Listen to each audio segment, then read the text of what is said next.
physicality of our shows is such that there's no way you're going to make that happen without preparation.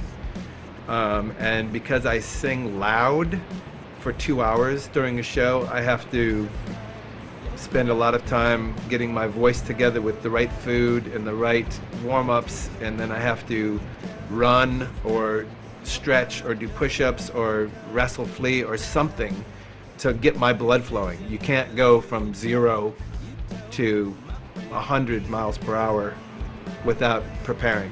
So I have to eat 3 hours before, so I have protein in my bloodstream, but I won't vomit all over the microphone. Because if I eat right before I play, I'm not keeping it down. It's too intense. It's like playing an entire basketball game or something while you're singing and playing instruments.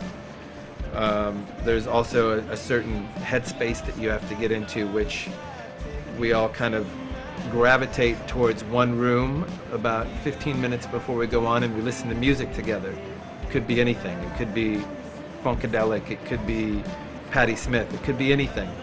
But we kind of get together and get on the same wavelength, and Josh is incessantly warming up, and Flea is incessantly warming up, and Chad shows up in his jumpsuit and starts tapping the sticks, and everyone has to have their bones and their tissues and their thoughts warm and stimulated and together for us to take the stage and get off on the right foot.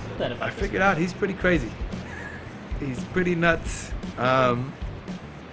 People grow. You know, people do change. Like, I think I've always known the essence of Flea from day one. You know, his core, his soul, his whatever, his invisible energy, I think, still there. I knew him right away. Like, oh, we gravitated towards each other. 15. Still learning about him. Yeah, and you know, mild innuendos here and there. I see him change. You know, I see him get older, and you know, one thing about him that's always been there that hasn't changed but has maybe even gotten stronger is his work ethic. Not like, I'm gonna go home and practice for 3 hours right now and learn these Led Zeppelin songs. He's still that guy. Like, that's impressive. You know, he doesn't get to a place and go, I'm good, I can play. Like, he's like, I'm good, I can play, but not as good as I want to be. So I like that about him.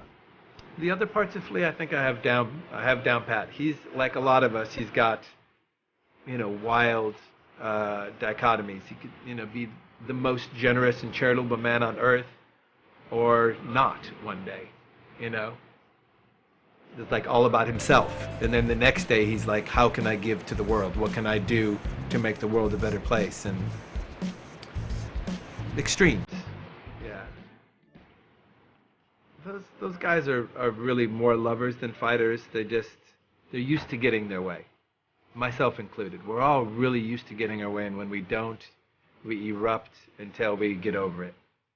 So in the end, I think the relationship is good because we're not harboring, and we're not, like, you know, bottling up resentments and bad feelings. We let them out, which, you know, good thing. We've lasted this long.